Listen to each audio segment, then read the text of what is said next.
नमस्कार दोस्तों, मैं सुनील आप सभी का अपने चैनल एसएसटी विद सुनील में स्वागत करता हूं। जैसा कि आज का दिन बहुत ही पावन दिन है।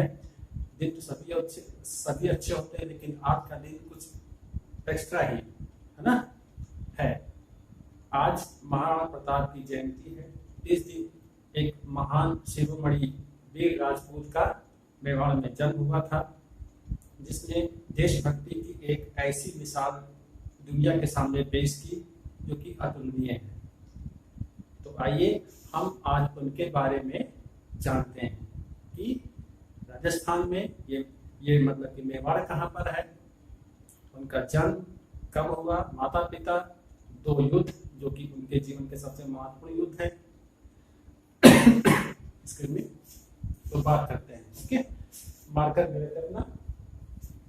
तो जैसा कि थंबनेल देख करके आप लोग सभी जान गए ना, तो महाराणा प्रताप सिंह सिसोदिया इनके वंश का नाम था। ओके, तो हम बात करते हैं इनके जन्म की बात की जाए तो इनका जन्म जो हो रहा है वो 9 मई 1540 में हुआ। 9 मई 1540 में हुआ। उसके बाद सीधे बात करते हैं, क्योंकि फैक्ट बहुत सारे हैं। और जो उनकी मृत्यु हुई है वो हुई थी 19 जनवरी 1597 में। धनुष की प्रत्यंचा जो है चढ़ाते समय ये घायल हो गए थे। उसी घायल अवस्था में बहुत दिनों तक इलाज चला, लेकिन इनकी मृत्यु हो गई। किसी युद्ध में नहीं, बल्कि एक कार्य करते हुए इनकी मृत्यु हुई, घायल हो गए थे। ठीक है, और इनके माता पिता की बात की जाए तो जयवंता बाई इनकी माता का नाम था और पिता का नाम था इनके उदय सिंह। तो ये बात है। ठीक है, और बात करें इनके जो है पत्नी के बारे में, जैसा कि सूचना मिलता है कि 17 कहीं 18 मतलब कि रानियों का उल्लेख मिलता है। तो अजपदे पवार इनकी मुख्य रानी थी और इनसे 2 संतानें हुई थी। एक थे अमर सिंह प्रथम और दूसरे थे भगवान दास। ठीक है, जैसा कि मैंने यहाँ पर लिख रखा है, अमर सिंह प्रथम और भगवान दास इनकी संतानें थी। इनका उपनाम था कीका। और बदायूनी जो कि एक इतिहासकार हुए हैं, उन्होंने सर्वत्र अपने वृत्तांत में महाराणा प्रताप को कीका के नाम से ही संबोधित किया हुआ है।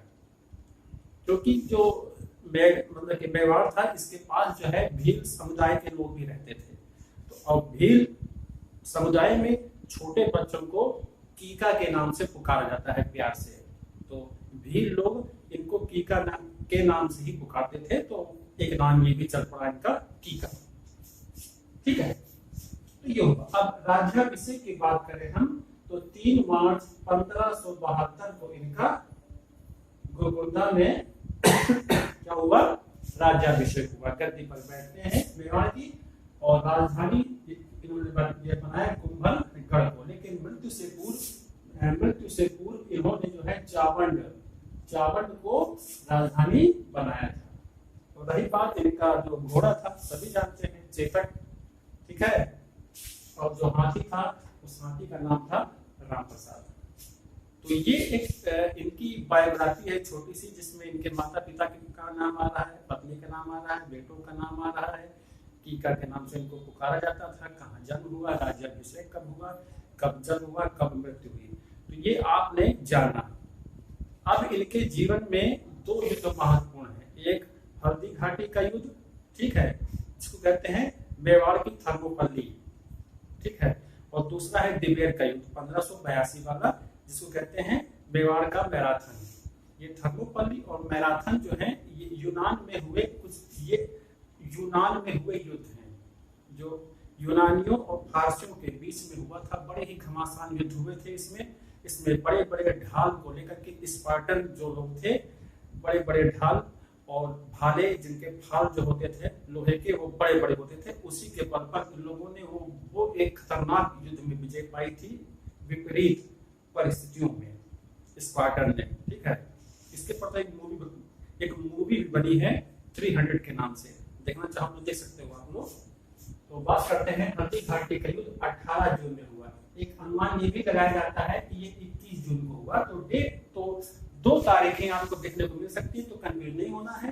18 जून भी सही है और 21 जून 1576 सन वही रहेगा। ठीक है, और इस हल्दी घाटी के युद्ध के कई नाम दिए गए हैं, इतिहासकारों ने अलग अलग दिए हैं। हैं। जैसे खमनौर का युद्ध किसने कहा है? तो अबुल फजल ने कहा है। गोगुंदा का युद्ध अगर किसी ने कहा है तो बदायूनी ने कहा था। और सबसे इंपॉर्टेंट है मेवाड़ की थर्मोपल्ली, हल्दी घाटी का युद्ध का एक उपनाम ये भी है थर्मोपल्ली, कर्नल जेम्स टॉड ने ये कहा है। ठीक है, कर्नल जेम्स टॉड जो है इन्होंने पूरे राजपूताना का इतिहास लिखा है, जो कि एक प्रमाणिक स्रोत माना जाता है राजपूतों के इतिहास का। युद्ध से पूर्व यानी कि युद्ध ना हो, अकबर के द्वारा कि और दूत भेजे गए कि जाओ महाराणा प्रताप को मनाओ, ताकि जैसे सभी लोग शामिल हो गए हैं तो महाराणा प्रताप भी जो है अधीनता स्वीकार कर ले। लेकिन महाराणा प्रताप ही ठहरे। ठीक है, कौन कौन से दूत मंडल थे? जलाल खान गया नवंबर 1572 में, मान सिंह गए जून 1573 में, भगवान दास गए जून 1573 में, ये जून है ना, हाँ उसी सन में ही ये 2 बार मतलब जून मंथ में ही गए थे। उसके बाद टोडरमल गए नवंबर 1573 में गए। अब आप लोग अगर फार्मूला याद करना चाहते हो कौन कौन से दूत कब गए, क्या सीक्वेंस है, तो लाल मान भगवान से डर, यानी कि लाल मान जाओ और भगवान से डरो, ये इसका फार्मूला है। तो लाल जलाल मान सिंह भगवान दास से डर, तो से इसमें थोड़ा अलग रहेगा, डर से टोडरमल। ठीक है, तो उसको भेजा गया लेकिन बात नहीं मानी। मान सिंह से तो महाराणा प्रताप ने मिलने से ही मना कर दिया था कि मैं उससे तो मिलूंगा ही नहीं, जो कि तुर्कों से जाकर के मिल गया है, उसके साथ उठना बैठना खाना तो अब मेरे बस की बात नहीं है, मेरे शान के खिलाफ है, तो नहीं मिले थे उनसे। उसके बाद देखा जाए तो इस हल्दी घाटी के युद्ध में 2 गुट थे, एक मुगल गुट, एक महाराणा प्रताप वाला गुट। इसमें सेनापति कौन था और उप सेनापति कौन था, दोनों गुट था, तो ये जान लेते हैं। सेनापति था महाराणा प्रताप की ओर से महाराणा प्रताप स्वयं थे, और उप सेनापति था हकीम खान सूर। आप लोग को ध्यान रखना है, ये फैक्ट है कि जिस प्रकार से मुगलों की ओर से राजपूत लड़े, उसी प्रकार से राजपूतों की ओर से मुस्लिम भी लड़े। ठीक है, तो नाम था हकीम खान सूर, और मुगलों में मान सिंह सेनापति थे और आसफ खान उप सेनापति थे। ठीक है, तो युद्ध बहुत घनघोर चल रहा था और हल्दी घाटी में एक सकरा सदर्रा है, वहीं आमने सामने की भीषण एक लड़ाई हुई थी। सैनिक के मामले में ये राजपूत जो है संख्या में बहुत कम थे, लेकिन अपनी पूरी वीरता का परिचय दिया, लेकिन थोड़ा बीच में संकट का सामना करना पड़ा। तो बीजा झाला जो कि राजा है, जो कि सहयोग कर रहे हैं महाराणा प्रताप का, इन्होंने राणा का मुकुट पहन लिया और उन्हें सुरक्षित मैदान से बाहर निकल जाने के लिए कहा, और वो निकल पड़े कि अगर आप जीवित रहेंगे तो लड़ाई भी हमारी जीवित रहेगी आगे भी चल करके।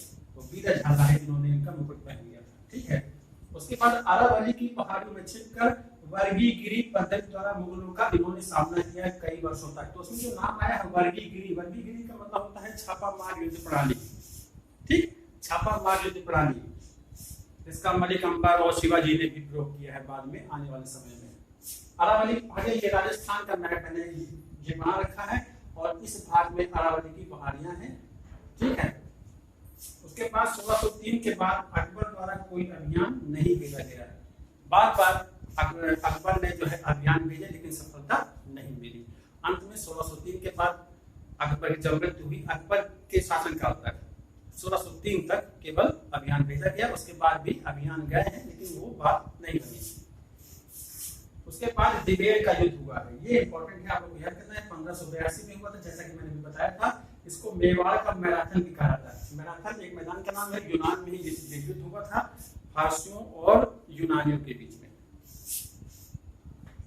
शौर्य का प्रतीक है, तो इसीलिए इसको इससे जोड़ दिया गया है। कर्नल जेम्स टॉड ने कहा है। महाराणा प्रताप और अमर सिंह थे मुगलों के राजपूत की ओर से, यानी कि राजपूत मतलब पक्ष से, और सुल्तान खान था मुगल सेना का सेनापति सुल्तान खान। और इस युद्ध में बहलोल खां को घोड़े सहित महाराणा प्रताप ने अपने एक तलवार के वार से 20 से काट दिया था। ऐसी एक बात बताई जाती है, इतिहास में पढ़ने को मिलता है, बहादुरी का प्रतीक है। ठीक है, और दिवेल के युद्ध के बाद गोगुंदा, कुंभलगढ़, चावंड पर महाराणा प्रताप का जो है अधिकार हो जाता है। ठीक, उसके बाद ये हल्दी घाटी का युद्ध और दिवेल का युद्ध, ये फैक्ट है, इसको जरूर नोट डाउन कर लेंगे। और ये जो मैंने कहा ना मेवाड़ की थर्मोपल्ली, मेवाड़ का मैराथन, ये जरूर याद कर लें। अब इसके बाद थोड़ा हम यहाँ पर आ जाते हैं। ये जो आप मैप देख रहे हो ये मतलब राजस्थान है। राजस्थान ये गुजरात से, मध्य प्रदेश से और उत्तर प्रदेश से, हरियाणा से और पंजाब से घिरा हुआ एक राज्य है। और ये जो हिस्सा देख रहे हो ये थार का मरुस्थल है इस भाग में, और इस भाग में पाकिस्तान पड़ता है, पड़ोसी देश। ठीक है, तो राजस्थान में जो मेवाड़ था और मेवाड़ के अंतर्गत अगर वर्तमान में देखा जाए तो मेवाड़ में कौन कौन से जिले आते हैं जो कि वर्तमान में जिले हैं। ठीक है, तो भीलवाड़ा जो कि वर्तमान में जिला है, राजसमंद, उदयपुर और चित्तौड़गढ़ को मिला करके मेवाड़ रियासत थी। उसी के ये वर्तमान जिले हैं, तो वर्तमान जिले के ये भाग मिलकर के मेवाड़ का निर्माण किए थे, मेवाड़ रियासत बनी थी इन जिलों को मिला करके। तो ठीक है, तो ये आप देख रहे हैं ये राजस्थान के दक्षिण पश्चिमी भाग में है, दक्षिणी भाग में है मेवाड़ रियासत। ठीक है, तो ये था। और इस फिगर को बना लेंगे तो आप लोगों को याद करने में आसानी हो जाती है। मैप रीडिंग बहुत जरूरी है स्टडी के साथ में। ठीक है, तो आई होप आप लोगों को ये मेरा वीडियो बहुत ही अच्छा लगा होगा और लगना भी चाहिए। और याद करते हैं अपने महाराणा प्रताप जी को जिन्होंने कभी सर नहीं झुकाया, जंगलों में घास की रोटियां भी खाई, जैसा कि आप लोग बचपन से सुनते चले आए होंगे। ठीक है, किससे बहादुरों के मतलब किससे जो है बहादुरों के ही गाए जाते हैं, बुजदिलों के नहीं। ठीक, जैसा कि कर्नल बी.ए. स्मिथ ने कहा था कि देशभक्ति ही महाराणा प्रताप का सबसे बड़ा अपराध था, है ना। अपराध ही कहा जाएगा, लेकिन अगर वो ये देशभक्ति उन्होंने मतलब कि देशभक्ति उन्होंने ये दिखाई और उसी का परिणाम था कि वो इतना परेशान हुए। ठीक है, तो जो स्मिथ हैं वो बोलना कुछ और चाह रहे हैं, हमें उसको समझना है। ठीक है, परिस्थितियों के हिसाब से तो वो नहीं झुके और पूरी तरीके से मुकाबला किया, कभी टूटे भी बीच में, लेकिन अजबदे पवार जो कि उनकी पत्नी का नाम है उन्होंने उनको प्रेरित किया। ठीक है, तो ऐसा रहा है इनका इतिहास रहा है जो कि आज भी अमर है। राजपूतों में तो बहुत सारे शासक हुए हैं, लेकिन हम महाराणा प्रताप का नाम आज भी बड़े सम्मान से लेते हैं। तो कैसा लगा वीडियो कमेंट बॉक्स में कमेंट करें, चैनल को सब्सक्राइब करें और शेयर करें। मिलते हैं आपको नेक्स्ट वीडियो में। Thank you.